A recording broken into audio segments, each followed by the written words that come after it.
Welcome to another special edition of the DIEPOD. Today we're picking up right where we left off and returning to the darkest corners of Hollywood lore.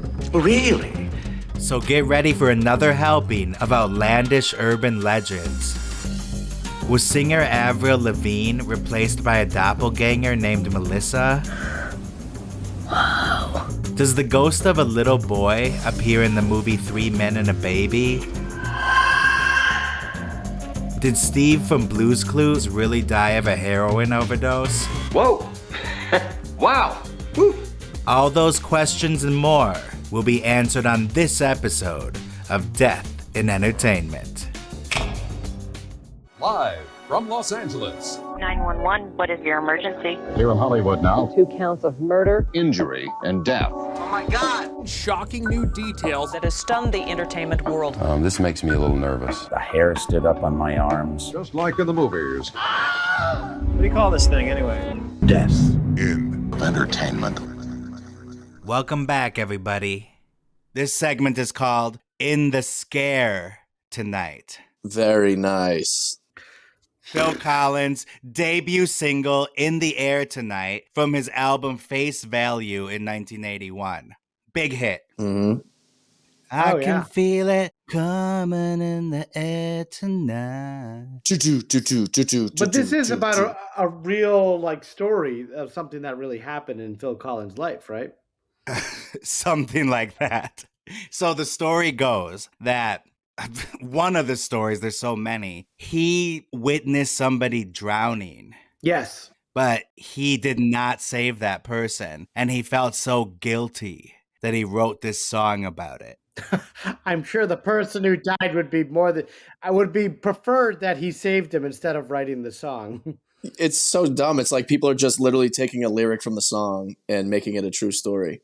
The lyric goes, well, if you told me you were drowning, I would not lend a hand. I would not lend a hand. And then there's another lyric. I've seen your face before, my friend, but I don't know if you know who I am. So that speaks to the version where he witnessed someone else witnessing the drowning. Mm-hmm. And he witnessed someone else who didn't help. And so now this is his indictment of that person. And it wasn't someone that he knew very well personally, but they kind of knew each other. They were, Well, he might have known that person personally. Oh. That is another variation. Okay. And there's another lyric. Well, I was there and I saw what you did. I saw it with my own 2 eyes. And in this scenario, he's basically seeking revenge on this person who didn't help out, right? And it goes further where he hires a detective and eventually finds out this person's identity, the one who left the other person drowning or possibly killed the other person. Not even drowning. He witnessed an actual murder. It sounds like Minority Report, like the precog thing or something. It was like a pre-crime. Yeah. And so he hired a detective, found out who the murderer was or the non-responder was, and he set up this elaborate concert where he was going to debut the song In the Air Tonight. And the moment he started playing his new song, he had them put the spotlight on the murderer, and he sang it directly into his eyesight. Yeah. That's ridiculous. Exposing him. Yeah, instead of the police showing up and arresting someone. Yes. So at the concert, he called him out? Yeah. And debuted this song. I could just imagine people at the beer concession afterwards, that's the guy who killed the guy. They called him out in the song right before this. That's him? I hate that guy. That's not him. That's fucking Frank. Oh, Frank, what's up? Sorry, Frank. We thought you were that guy that they called out in the murderer guy in the drowning thing. That was Timmy. He wasn't drowning. He was swimming. Yeah. Timmy's right over there. Yeah. Oh, hey, Timmy. Timmy. And then, of course, the details always vary. Sometimes Phil Collins knows the person personally, either the victim or the murderer. Sometimes his wife was attacked. And so then he's pursuing the person who attacked his wife. Yeah. Have you guys heard similar versions? Am I missing anything? I've heard all those. Yeah. Yeah, and I think it's a song about something. Maybe it could have been like a local legend out near where Phil Collins grew up in England or something. That a story that everyone had heard of. People have like regional local legends and stuff, and maybe he just put that into a song. Right. Yeah. The character of Stan, played by Eminem in the song Stan. Yes. He talks about this song being like, hey, you know, Phil Collins in the Air of the Night when he saw some guy drowning but did nothing, and he's going off on this. It's just a crazy person believing this shit. Yeah. In the song, he says Phil saw it all. Then at the show, he found him in Stan. Yeah. That's the lyric. Yeah. Yeah, and I think he used it as an analogy to talk about, you know, him kind of drowning, the Stan in the song that Eminem was talking about. Yeah. So here's the truth. Phil Collins calls the legend hogwash. Bonkers. Bonkers, and it's frustrating. It's rubbish. The song is merely about divorce, written at a time when he was angry and bitter. Hogwash. Isn't that Rosie O'Donnell's Shower? Speaking of callbacks, I said hogwash. Only Rosie O'Donnell. I have a clip here. Let me get to this clip. So this is from one of our friend of the show shows dealing with the Phil Collins legend. All right, finally, some peace and quiet so I can buckle down and get some writing done. That sounded really good. Thanks, babe. Hey, you know what that song's about? Phil Collins watching some guy watch another guy drown. And then the next night, he invited the watching guy to be in the front row of his concert so he could sing it right to him and they could arrest the guy. Really? Why wouldn't he have just helped the guy who was drowning? I don't know. I think he was on a bridge or something. Like, he could see it, but he couldn't get there in time. By the way, this is Brian overhearing the neighbors debating this. Yeah. So I'm going to continue with the clip now. But he let a whole day pass? Why didn't he call the cops? Because he was busy writing the song. I feel like maybe this story is bogus. Hang on, let me check Snopes. Yeah, none of that happened. I've never noticed the cross on the toaster before, like the Christian cross there. You ever see that? Oh, yeah. Right. We're starting our own urban legend here now. Yeah. Did you know Seth MacFarlane was a Satanist who hides Christ's imagery somewhere in every scene? He secretly slips in all these Christ images and stuff into the Family Guy. All right, so I guess false. The song's just about divorce. Yeah, it's false. Okay. Well, Brian just cleared it up right there. He certainly did. Or Joe did, yeah. Okay, so our next segment is called Fargo-ing The Truth. Ah. Oh, nice. I get it. The movie Fargo opens up with this disclaimer. This is a true story. The events depicted in this film took place in Minnesota in 1987. At the request of the survivors, the names have been changed. Out of respect for the dead, the rest has been told exactly as it occurred. Did you know it was a true story? There is a car salesman whose father-in-law did get kidnapped or killed or something, wasn't there? Sort of, yeah. This one is kind of fuzzy because that was actually a joke. Oh, wow. It wasn't based on a true story. It was just the Coen brothers having a little fun with the audience. Huh. They did the same thing with like Oh Brother, Where Art Thou, right? Where they said it was vaguely based on the Odyssey by Homer. Right. It has nothing to do with the Odyssey. Yeah. But Kyle, you're right. There was a kidnapping plot in Minnesota. The case of Virginia Piper. Yeah. And it involved a ransom and kidnapping, but that's it, really. The rest of the details are all original. Yeah, his wife didn't get wrapped in a shower curtain trying to hide. No. And fall down the stairs to her death. No. I think the Fargo TV show does the same thing where they, at the beginning of every season or every episode, they say this is loosely based on true events, where it's all just made up stuff by the creators of the TV show Fargo. Right.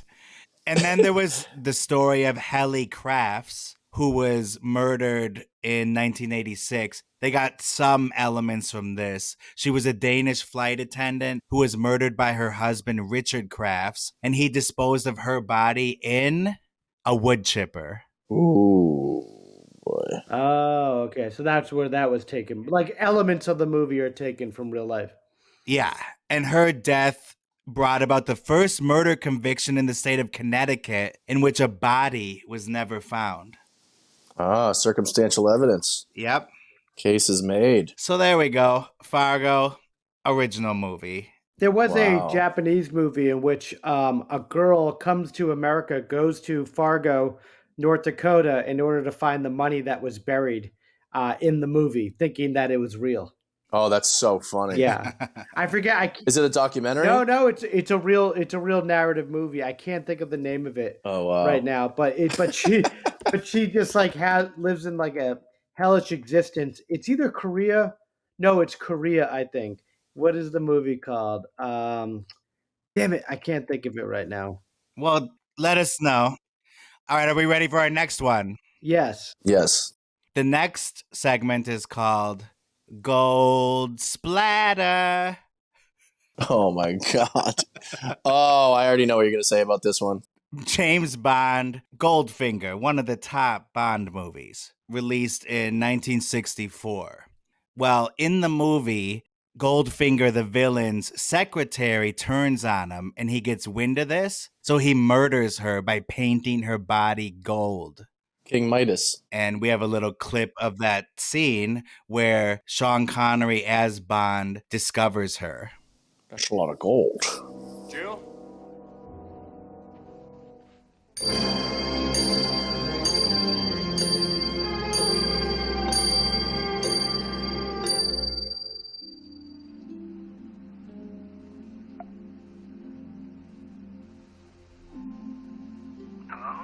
Hello, Felix.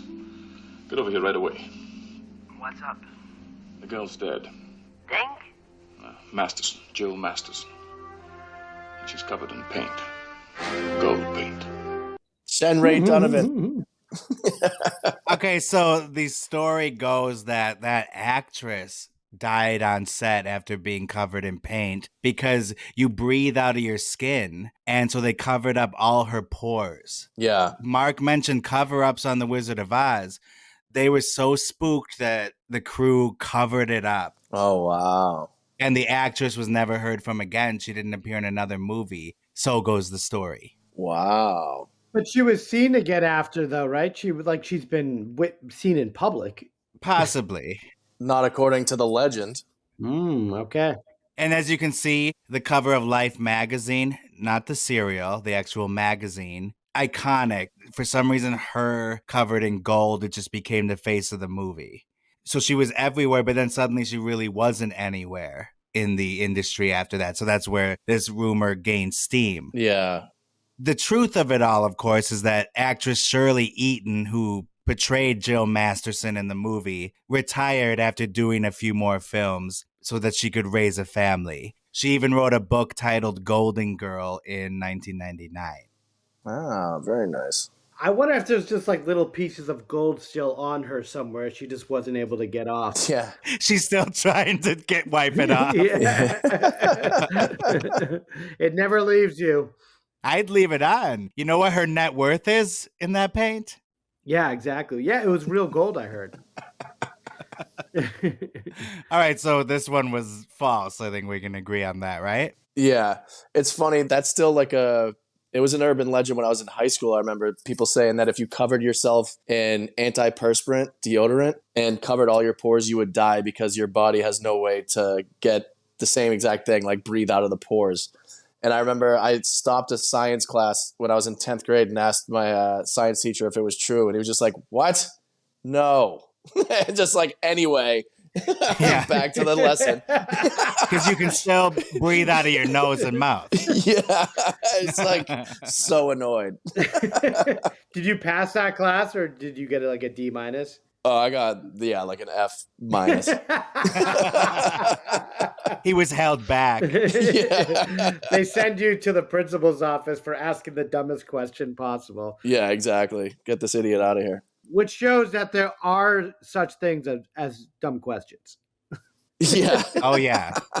This next one is called Blondie's Bundy Breakout. Ooh. So Debbie Harry from Blondie in the 1970s was nearly abducted by serial killer Ted Bundy in New York and narrowly escaped with her life. Mm. Isn't that crazy? That's frightening. But why would this guy? Where was he? He was in Ohio or something, right? He was everywhere. But was he in New York City in the early 70s? Bum, bum, bum. I couldn't picture him in CBGBs at any point. Yeah. Just sitting through the Ramones just to wait for Blondie to come up so he could kidnap the lead singer. I mean, that's interesting.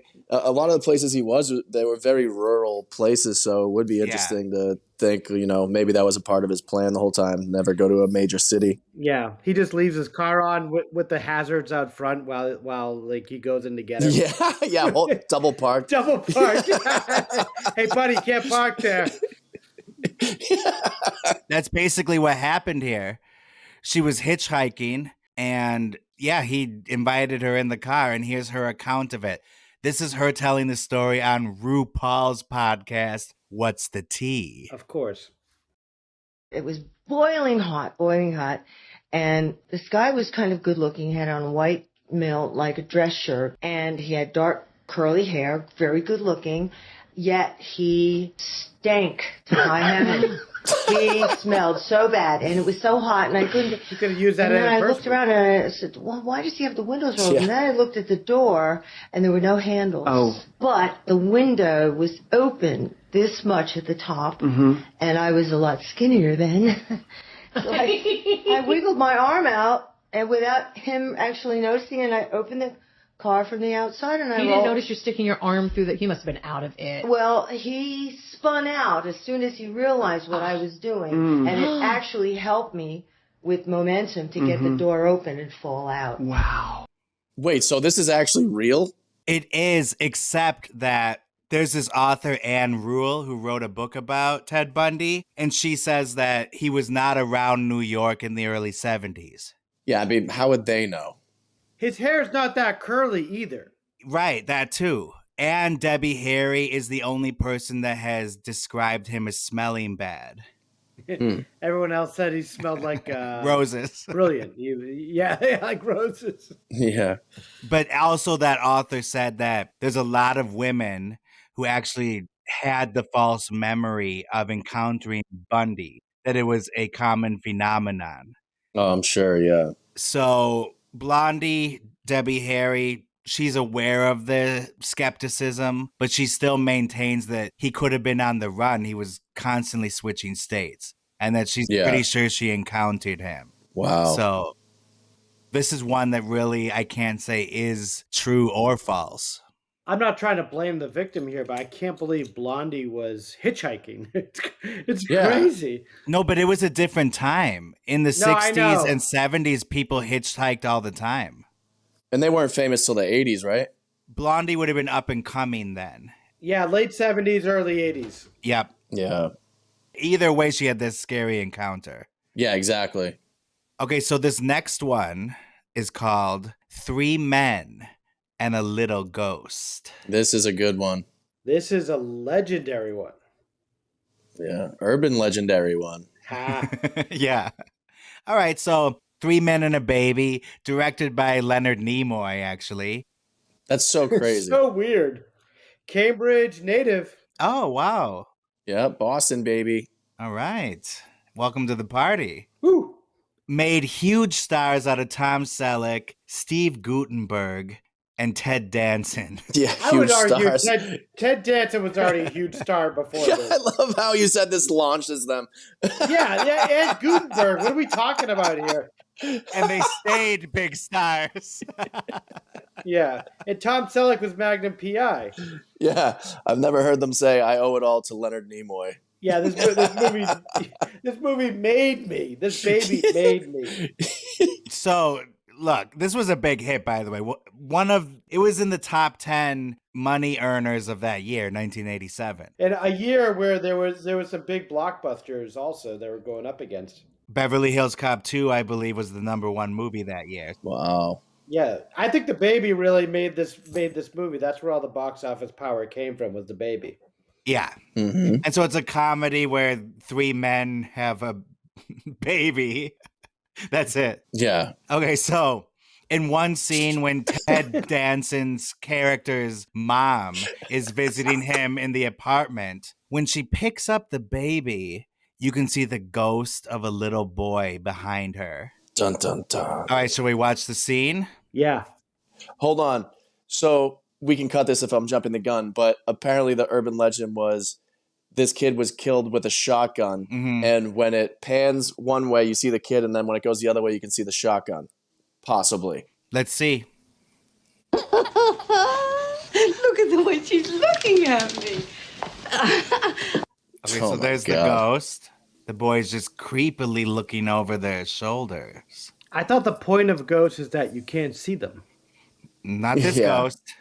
But only when Leonard Nimoy is directing, you can see them. Yeah, this kid wants to be a star. For a moment there, I had her laughing. Yeah, just like me, huh? Look at the way she's looking at me. For a moment there, I had her laughing. Yeah, just like me, huh? This is the creepy part. Yeah, this is scary. And we zoom in on the ghost now. Okay, so this is from another scene in the movie. Ted Danson is an actor. His character he's also an actor in real life, but he plays an actor in the movie. And there's a deleted scene that involves him doing some ad campaign where there's a cardboard stand-up of himself in top hat, white tie, and tails. Oh my God. And we're looking at the picture now. As you can see, that is very similar to the ghost in the window, isn't it? Mm-hmm. Yeah, I think you're the first person that told, I think we were talking about this a few weeks ago, and you were the first person that told me it was a cardboard cutout because I still had no idea what it was. Yeah, that's definitely the cardboard cutout. Yeah, with the top hat. But it also kind of looks like Gutenberg a little bit, but it's definitely Ted Danson. Mark's starting a new rumor that Gutenberg is in the window. It's just a weird one that doesn't make any sense. Okay, but let's give it the benefit of the doubt. Maybe that's not the Ted Danson cardboard cutout. The story goes that the little boy was depressed and killed himself with a shotgun. Mm-hmm. Because I think part of the windowsill, somewhere in the architecture, you can see the shotgun. Yes. I haven't been able to pick it up really, though, actually. This, along with The Wizard of Oz, it's just people that perfectly frame themselves in the middle of important shots in movies. They wait for that time to kill themselves. Yeah. And then another version is that the boy just got sick and died in the house. And then the mom was so distraught when she noticed watching the movie, she saw her son. And so she tried to sue the filmmakers to delete the scene from the movie. And they wouldn't listen to her. So then she made the talk show rounds. She went on Oprah airing her grievances with the studio. Is that true? Some people claim to have seen that interview through a friend of a friend. Oh, that's hilarious. Another version is that's Eric Clapton's little boy. Oh my God. Tears in heaven. Yikes. Would you know my name? Do you want to hear the truth? Yeah. Yes, please. The movie came out in 1987. Eric Clapton's kid died in 1991. Mm-hmm. And all the interior scenes were shot on a soundstage in Toronto. Yep. So this house did not belong to any woman with a little boy. That's so funny. We have Tom Selleck talking about that here on The Tonight Show with Jimmy Fallon. Do you remember there was a ghost in your movie? Well, here's the story. You I guys mean, know this was a big deal for video sales and all, and maybe Disney made it up because the story was that this kid died in the house where we shot the movie. Oh, yeah. This little boy. Yeah. Well, We shot on a soundstage. They built the set and all. And No, you can't. No, you have to go along with the story. Well, no, I saw it. It looks really spooky. Well, if you can find a ghost, boy, you let me know if maybe I'm crazy. But is there a ghost somewhere in the? What is that guy doing? If you pause the movie, he's in the window. Yeah. We didn't doctor that. No, I saw it and it looks a little spooky, but I don't. The story is ridiculous, you know. We built it's a sound, the ghost of the soundstage. It's kind of like. Well, then you. Yeah. He's like almost going into Woody Allen at any given moment. He was like, "Yo, Tom, don't get ahead of this. I got this great bit where I'm going to bring out the picture." Yeah, exactly. Maybe he's afraid that Tom Selleck will start selling reverse mortgages. So he just wants to cut him off. Or shoot him because he was a big NRA proponent. Big gun guy. Yeah, I remember, speaking of Rosie O'Donnell, she cornered him that time. Yeah, him and Charlton Heston. Yeah. Actually, that happened in 1999 when Columbine happened. Mm-hmm. And guess what? Our next segment is taking us to 1999. What? For a little documentary called The Blair Witch Project. Yes. Dun, dun, dun. I love this movie. Kyle believed this was real. Mm-hmm. Maybe he still does. It wasn't until the MTV VMA Awards or the MTV Movie Awards that the cast was there, and I was like, "What? Excuse me?" But you saw the movie. Yeah, when I was 13, and I believed it to be true. So after watching the movie, you still thought it was true? Yeah. Oh boy. I was so scared. I wanted to believe it was true so bad. Wow. And then I'm like, they're accepting awards? I thought they were dead. That's almost like a little kid believing in Santa Claus. Oh, big time, yeah. How old were you when you thought this? This was in 1999. I was 13 years old, and this is when you were dancing around at Woodstock 99, yeah. It was the same summer. Yeah, that's true. When it came out. Yeah, I didn't think it was real, though. Nobody did when it finally came out. So the rumor started before the Sundance Film Festival. They created an early website that went viral. Yes. And they had missing posters with the actors' real names. The actors used their real names in the movie. Heather Donahue, Joshua Leonard, Michael Williams. And on IMDb, before the movie was released, it listed the actors as deceased. Mm-hmm. The tagline for the movie is, in October of 1994, 3 student filmmakers disappeared in the woods near Burkittsville, Maryland, while shooting a documentary. A year later, their footage was found. Yeah. And Kyle's like, I found it! Yeah. Can't believe it. And here's the teaser trailer that probably got Kyle really spooked. The search of the 3 missing Montgomery College students continues in Frederick County tonight. 10 days and thousands of man-hours have been unable to produce any clues. We have a few leads, a few other options we want to take advantage of, and just try to put together some pieces to this puzzle. Do you believe the occult may be involved in the disappearance of your son?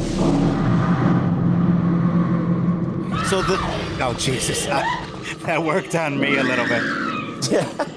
So, as you can see, it says blairwitch.com at the end. Brilliant marketing campaign. This was genius because none of those clips were in the movie.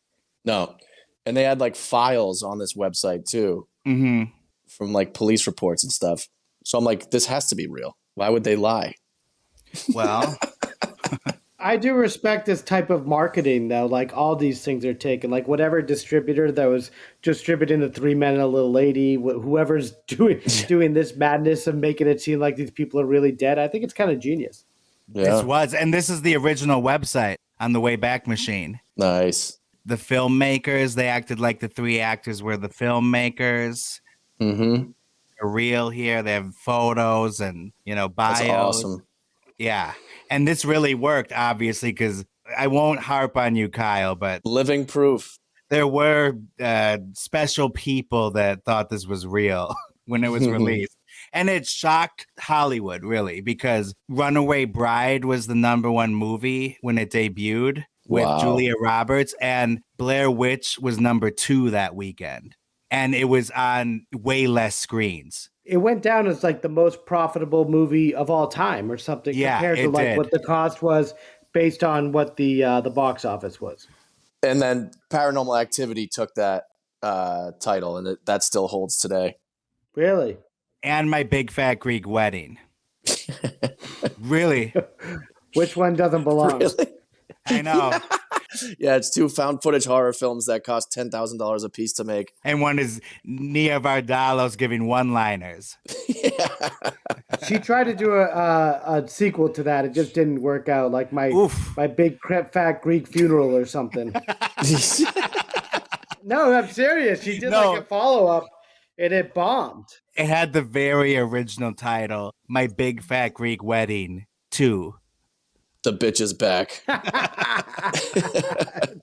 Whoa! The whole movie is just her going like, am I right, folks? Is this thing on? They should have had her character die of eating a ham sandwich. Yeah. Would have been much better. A feta salad. Too much feta. The next one is called Avril Lavigne's Complicated Doppelganger. Different people. They recast her. She was a punk rocker girl, had a big hit with Complicated in the early 2000s. Mm-hmm. And she was replaced by a lookalike named Melissa Vandella after rising to fame in the early 2000s. Avril was overwhelmed and then depressed after the loss of her grandfather. So she died by suicide right after the release of her first album, Let Go. Mm-hmm. But due to the commercial success of this album, they had to keep the train running. Mm-hmm. So she was replaced by this actress, Melissa, who was her doppelganger. You following this? For sure. Okay, and we're looking at 2 pictures. On the right is Melissa. Left is the original, Avril. What do you think? Just to tie this in with death, is the assumption is that the real Avril Lavigne died and that they committed suicide. Committed suicide. Okay, Yeah. I didn't get that part. That makes sense. I'm wondering why the original would commit suicide, though. You know, seemed to be doing very well. Her grandpa died. Yeah. But that's not enough to justify committing suicide. Maybe they were close. And the pressures of the entertainment industry. Oh, okay. You think she was overwhelmed by the pressures? Yeah, there's a lot of success and a lot of things that come with it that you have to keep up with, and it's too much. Mm-hmm. Okay. You could easily just bow out of being famous and you could always just quit. Yeah, but also maybe you have people behind you that are like now, you know, dependent on you continuing this juggernaut going and being a famous star. So like maybe I do see that. I don't know. Yeah. And I guess some of her later music doesn't sound as much like her other music. Yeah, it's called growth. Right. Well, you know what? Lost growth? Her nose a little bit. Oh, wow. Explain that one. Well, everyone gets a little bit of work done. Rhinoplasty does not exist in this world. Yeah. Where noses are different. She's got a different nose, man. Different nostrils. Yeah. So do you want to hear the truth? Sure. Avril's alive, and I saw her in concert last year. The original 2015 Brazilian blog post that started the rumor, here we go, I have it open right here, admitted that they made it up. Wow. So they said the theory was completely fabricated as an object lesson in internet misinformation and rumor. Oh, I hate that. The blog was a way to show how conspiracy theories can seem real. Many people believe everything they see on the internet. End quote. I mean, it is an exercise in, you know, how fast things spread, if whether people believe it or not, how fast they actually say it. Spread faster than the mayo on Mama Cass's ham sandwich. Hunter was nice. He had that in big bold letters on the document. I'm like, sorry, Mark, gotta get this out. 24-point font. But that did remind me of something. When I was a senior in high school, my sociology teacher named Mrs. French was Conan O'Brien's cousin, and she started a rumor that Conan was coming to the school and stuff. And I was like super excited because I was like so into his late night 12:30 show that I was like putting together a clip, like a videotape clip of all like my favorite parts of his show, and I wanted to weirdly like play them for him when he came. Like he would, even if this happened, he would get a restraining order against me. He would be like, frightened, yeah. It's like that scene in Red Dragon where he's like, "Do you see?" or Hannibal, whichever one it was. Yeah, I'm like Jack Nicholson in The Shining. What do you think?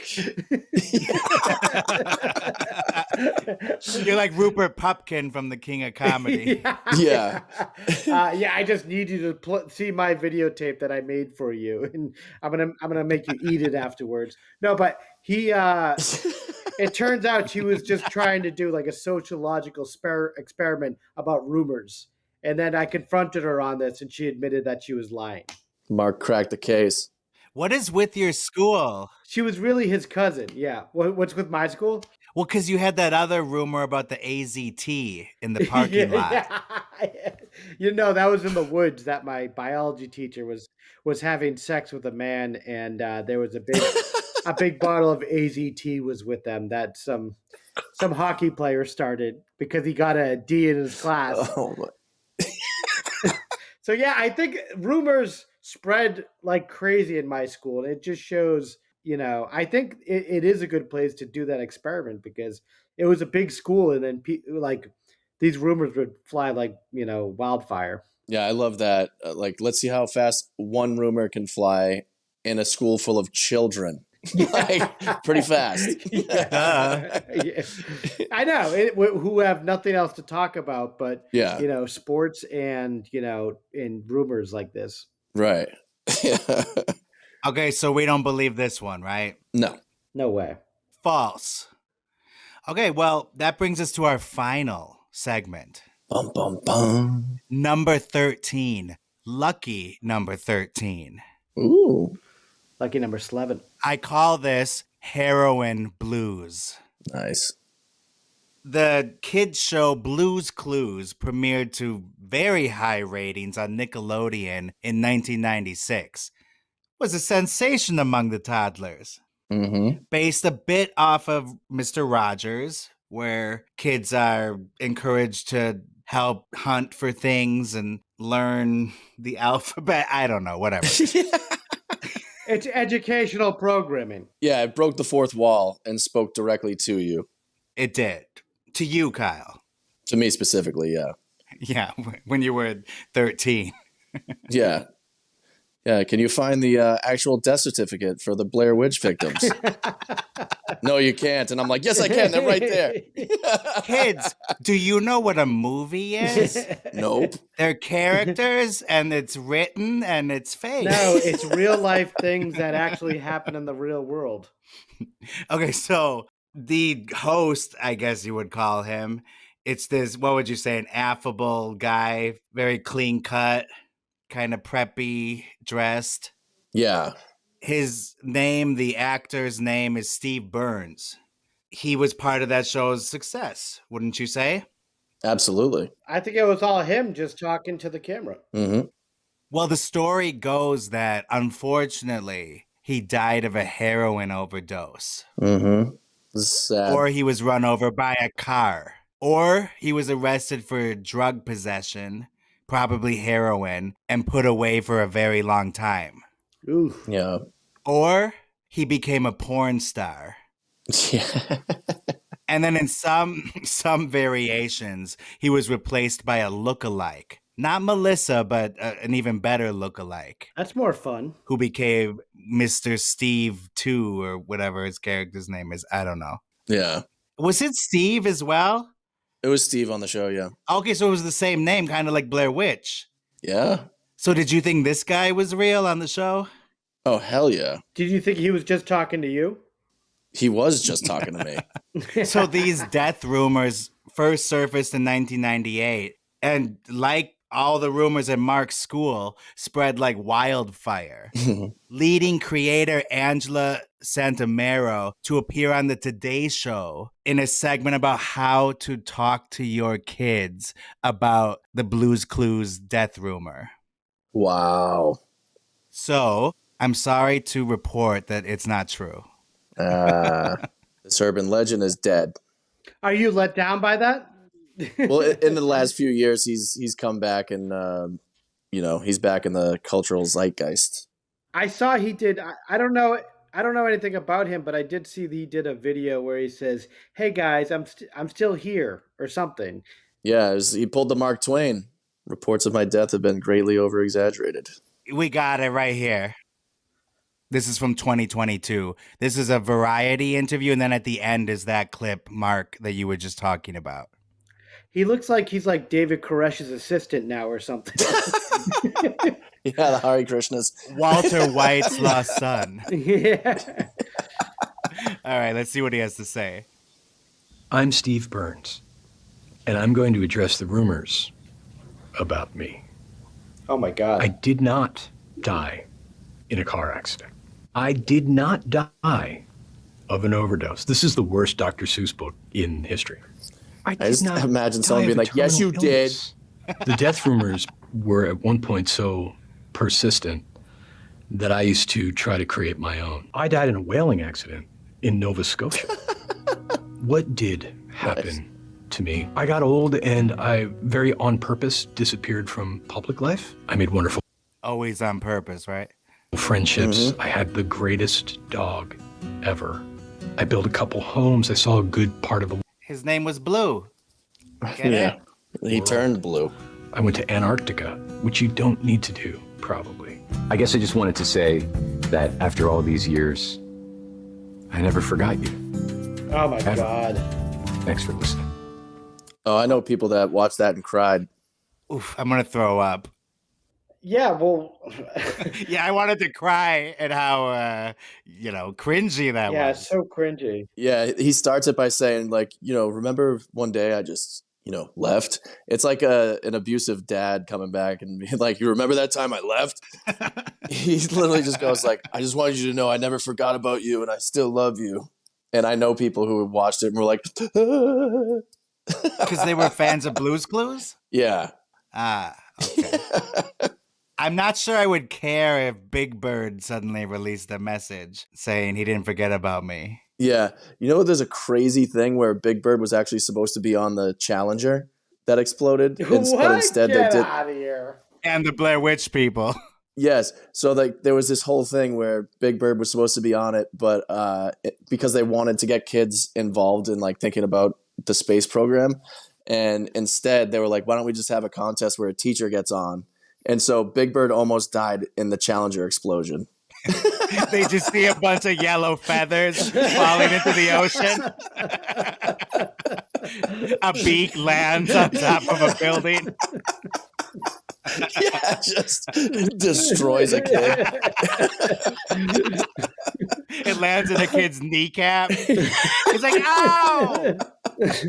You just see Oscar the Grouch is crying in his garbage pail as it's coming. Yeah, no, he pulls it down to not get hit with all the debris. It's hitting all just the NASA. clanging. Yeah, on fire, NASA, just random debris just hitting his trash thing, receptacle. Oh, man. That could be an urban legend. We don't know. We'll have to leave that to the audience. On the Sesame Street, yeah, all the debris. There was a similar legend involving Mr. Rogers having a violent criminal past. Yeah. But that's also false. That's the Republicans or the Reagan administration starting that rumor, those scoundrels. Just trying to dirty him up. Wasn't he actually a Marine, Mr. Rogers? Was he a sniper? A Marine. Okay. One of these singers or entertainers was also a sniper. What if Mr. Rogers was like SEAL Team 6 or something and he just like exploded guys' hearts like with his bare hands or something? Yeah, he snipes them out and then just goes and leaves like a little puppet on their dead body instead of like a rose. And this sounds like a joke, but John Denver was supposedly a sniper in the war. And he wrote the song Sunshine on My Shoulder about that experience because he would use the sunlight, and when he would move his shoulder, it blinded the enemy's eyes, and that's when he would take his kill shot. Oh. Jeez. He's a very skilled man. Future episode. There we go. That guy John Denver is full of shit, man. Yeah. So that's it. That's all I got. Wow. That was a great episode. Yeah. Final thoughts. Don't believe the hype. Okay. Rumors are good for marketing campaigns. They're very good. Yeah. They really are. 3 Men and a Baby. When would you have ever rewound the VHS of that? Yeah. Why would you ever watch it in the first place? Right. We should tell people Kyle died or something on the podcast. Yeah. Just start some crazy guerrilla campaign. Hell yeah. He's been replaced by a guy named Murray. Yeah. Yeah. We'll just put a mustache on Kyle. Yeah. The name of that movie about where the girl goes from Japan to Fargo, North Dakota to find the treasure is Kamiko, the Treasure Hunter. So it's a real movie out there, but based on a fake story. Yeah. Wow. Okay, do you want to read the mailbag real quick? Yeah, sure. Quick couple items here. The username Zombie Sugar said, just discovered you guys. Nice. Great content. Yeah. Thank you so much. The username Tyson, Tiesyn, says, first time listening to this podcast, and you guys are hilarious. Thank you so much, Tyson. Third one here, Carol Tamian.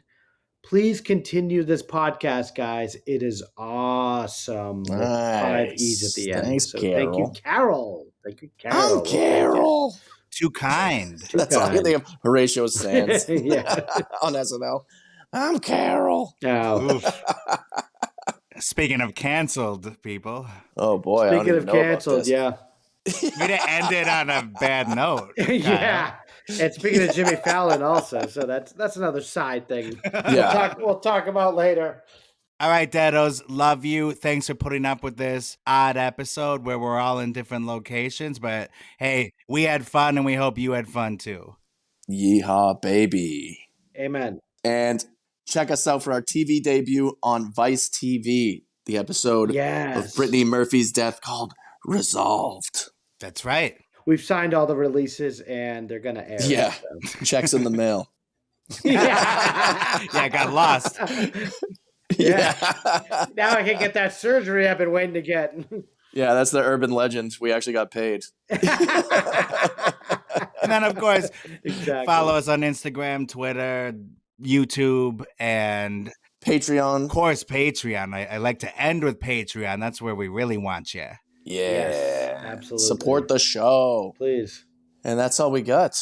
Okay, until next week. Don't go dying on us. Bye. You have just heard A true Hollywood murder mystery.